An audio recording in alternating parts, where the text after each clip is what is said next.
Então, vamos mergulhar direto num mistério médico. A gente vai desvendar os segredos de um patógeno que é raro, mas, olha, absolutamente fascinante, o hantavírus. Para quem curte entender como a biologia invisível interage com o nosso mundo de jeitos totalmente inesperados, os próximos minutos vão ser, no mínimo, reveladores. Vamos imaginar a seguinte cena. Uma cabana velha, no meio do mato, que ficou fechada por meses.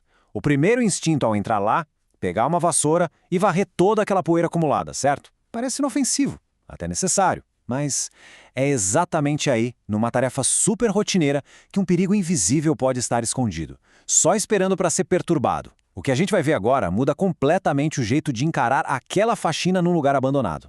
Para começar, é bom a gente colocar os pingos nos is. O hantavírus não é um vírus só, tá? É uma família inteira de patógenos transmitidos por roedores. O detalhe é que ele raramente dá esse salto para os humanos. Mas, quando essa barreira entre as espécies é rompida, o estrago é grande. Ele pode causar doenças respiratórias e renais super severas. Não é aquele tipo de patógeno que a gente vê todo dia no noticiário, e é por isso mesmo que entender como ele funciona merece toda a nossa atenção. E a história do nome desse patógeno parece até um roteiro de filme de detetive médico. Essa família de vírus foi identificada pela primeira vez lá atrás, durante a Guerra da Coreia, perto do rio Hanten, na Coreia do Sul. Naquela época, milhares de soldados começaram a ter umas febres misteriosas que deixaram os médicos totalmente sem respostas. Olhar para essa origem histórica ajuda a gente a ver como a ciência evolui para mapear ameaças que, na real, sempre estiveram ali na natureza. Agora, tem um número do Centro de Controle de Doenças que é de cair o queixo: 38%. Essa é a taxa de mortalidade para quem desenvolve a forma respiratória grave da doença. É um número pesado, né? Faz qualquer um parar para pensar. Mas calma, antes de bater o desespero, a gente precisa muito colocar isso no contexto certo. Ufa, é aqui que a gente já pode respirar mais aliviado.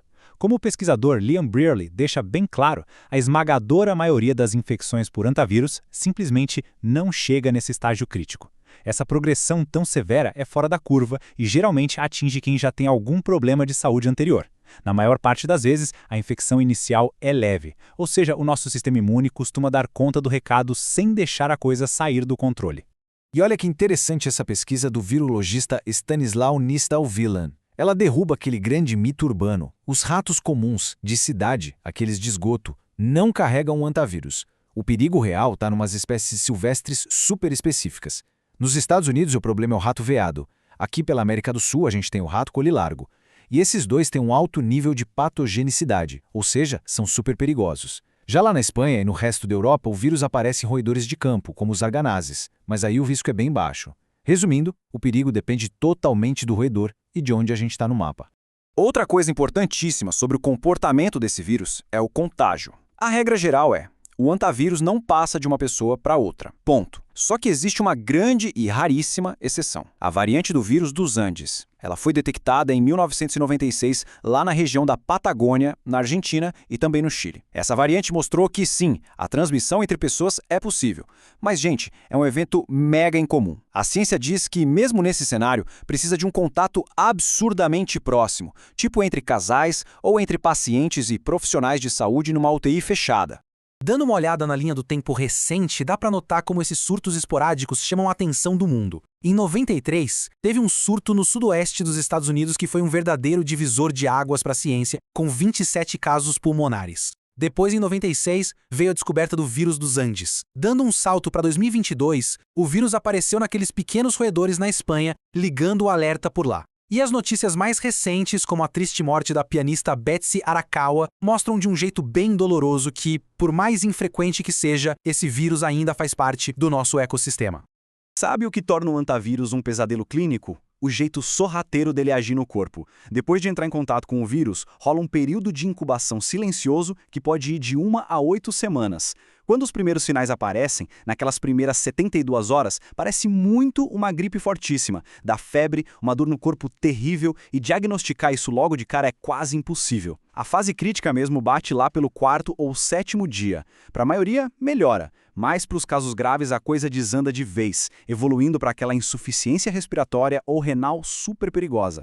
Tá, mas e se alguém foi infectado, como a medicina age? Olha, sendo bem direto, não existe um tratamento milagroso ou uma cura específica para o hantavírus. A estratégia toda é dar suporte para o paciente aguentar o tranco. Muito, mas muito repouso e hidratação sem parar. Os remédios entram mais para aliviar o sofrimento e, em algumas situações bem específicas, prescrevem antivirais. Como descobrir o vírus rápido é super difícil e o tratamento é mais para apagar incêndio, a conclusão óbvia é uma só: evitar o contato com o vírus é, de longe, a nossa melhor estratégia. E como a gente evita isso na prática? Lembra daquela cabana fechada do começo da nossa conversa? O maior erro que a gente pode cometer lá é passar a vassoura ou ligar o aspirador de pó. Isso joga partículas das fezes secas para o alto, criando uma nuvem de aerossóis perfeita para inalar o vírus. O jeito certo é fazer exatamente o oposto. Primeiro, abre tudo para ventilar. Depois, com luvas e uma boa máscara bem ajustada, é usar a água a nosso favor. Umedecer a sujeira com papel toalha e bater uma solução de água sanitária, deixando agir por uns 5 minutos antes de limpar. Isso não deixa a poeira subir de jeito nenhum. É uma mudançazinha de hábito que, literalmente, salva vidas.